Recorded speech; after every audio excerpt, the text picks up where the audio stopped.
Stories are inciting incidents. My name is Osademebi, and every week I usually tell you a short story written by a Nigerian writer or author. But this is Series Week, where I tell you stories over the course of 2 or 7 consecutive days. Basically, however long it takes to complete the story.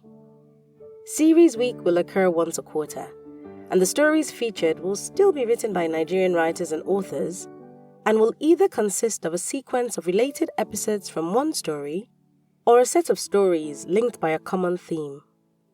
That's the long and short of it.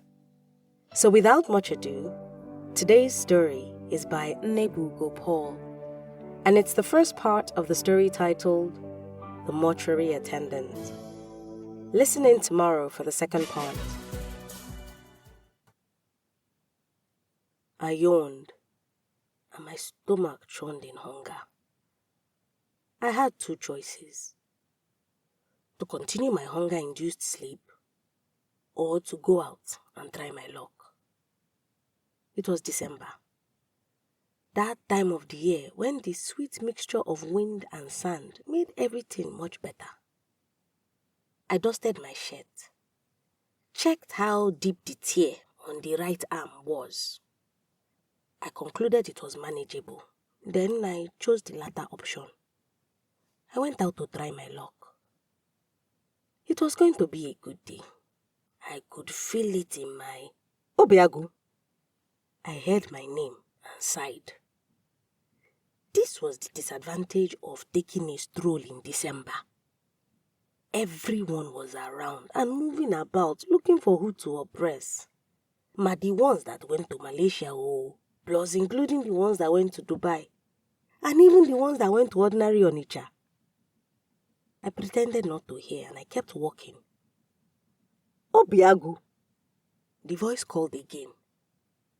This time, louder and even more familiar. So I turned and saw a smile break out. A smile I recognized so well. A smile I understood too. DK! I thundered and broke into a run towards the voice. DK was my guy. DK was my person. DK was the childhood friend who became a brother. DK was the one who fought all of my battles for me growing up. His house was my alibi, always. When we were 13, DK came to my house in the middle of the night and told me he was going to Onitsha to do boy. I immediately expressed my displeasure. True, we had spoken severally on leaving the village, but not like this. To be washing woman's pants and fetching water in keg. What we did not do in our own house because Nnebuugo, we were men. He told me he was going to go regardless. He could not continue like this. His father had started drinking again, and he couldn't just sit and watch him batter his mother each night. He wanted to do something, anything. By dusk, he was gone, and I hadn't seen him since then. Not even when his father died from alcohol poisoning a year after, or when my own father died 7 years after, taking my mother along with him. But here he is, after 10 years. Obiagu, my brother. The village has been good to you, DK said, pulling me into a hug when I got to him. Get away, you. See how your skin is shining. I held him back and we both laughed. It was in that instant I realized that home could be a person. We walked and talked. We walked past the village square, through our school compound, into the market, and ending up at the village bar.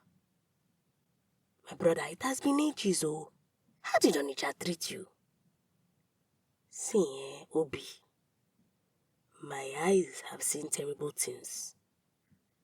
Let's just thank God for life. What about you? Me? I have been in this village now, wasting each day. Come with me to Onitsha now, Obiagu. I laughed nervously. Onitsha. Onitsha sounded so different from the life I've known, and I did not like the sound of it. Onitsha, all the way. No, don't worry. Obia, DK, I said no. Have you forgotten that Maria is here? Maria? The same Maria I know. I laughed again, but this time like a school child. Yes, now, we are, you know what I mean. No wonder. We moved on to other matters. But because I knew DK as much as he knew me, I knew that was not the end of the matter. After a good time with DK, I headed home and stopped by Maria's place. I knocked for a while before her mother opened. Hey, Chimo. This village loafer. Have I not told you to leave my daughter alone? Mama, Who be your mama?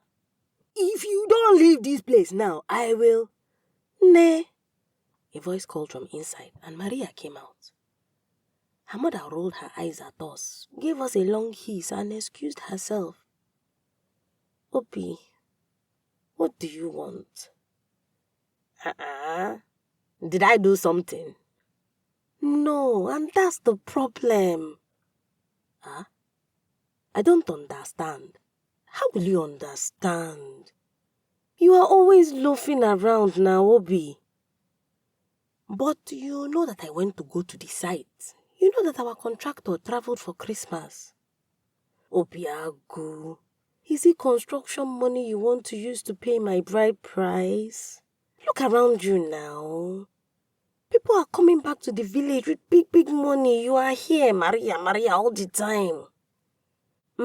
Obiagu, please, I am tired. Please. I did not come to this life to suffer. Love won't buy me new clothes. I'm not that materialistic, but your own poverty is like a curse. Please, Obiagu, let me try my luck elsewhere. Eh?